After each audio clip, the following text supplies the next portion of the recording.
त्रुटि हो ही गलती संगीत में त्रुटि हो ही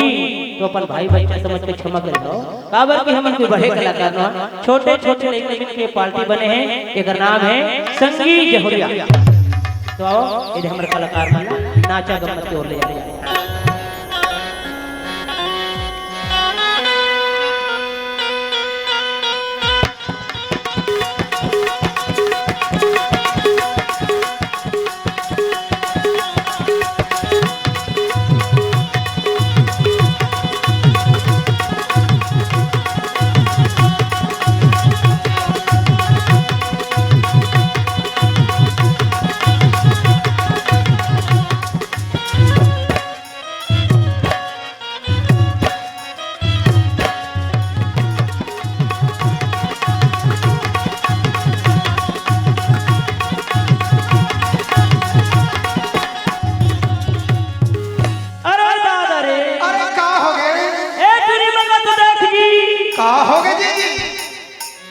मार झका झक पहन के हाँ औ हौला धर धर के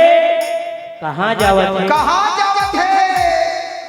अब रिटर भेज पर बेंजल बढ़ाया था बेंजो को आवाज पेट के आवाज खोल भाई भाई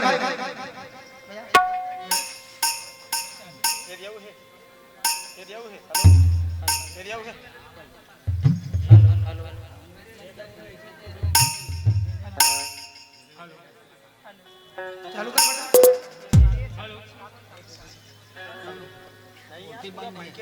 हेलो सब माइक खोलना।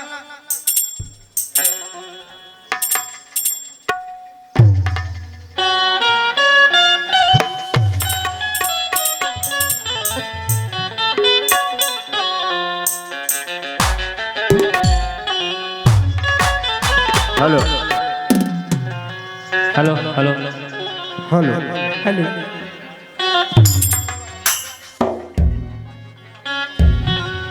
अबे भारती कोई नचरी टीरा चेस करत है। मैं तू नहीं पूछता हूं हां तुम चारों के चारों संभर के हौला धर के कहां जाता हो त तुला का करे बढ़ी हमन कहू आंटी कहू जा। अरे काय तोला नहीं देखो ना त मला कैसे लागते हो ई टूरा ते ज्यादा एती होती झाल लाग नहीं ते बता दे हूं का बता तो तुला नरी तरिया में बोझ के मार दे है। मैं तला माया करके गोठिया था तते कैसे खुशिया ऐसे गोठिया था तका तोले मीठ गोठिया। अरे धोखे कर हौला न तू ता अरे जा रे अरे नैन चलावत पे हलावत नैन चलावत पे हलावत आज बजा सरे गोरी बतौर लच के कमरिया रानी बतौर लच के कमरिया जो मेरे तोर लच के कमरिया गोरी बतौर लच के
मोर हाथला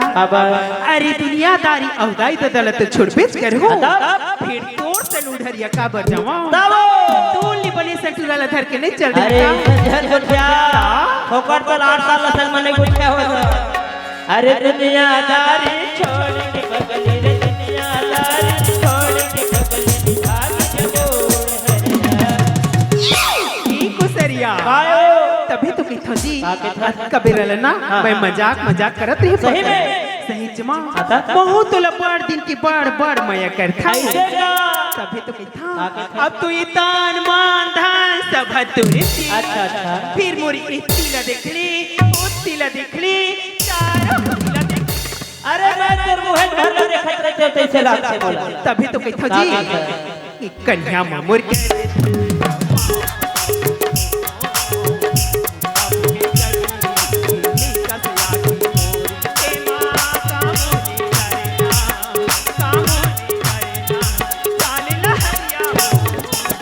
कन्या मधुर करे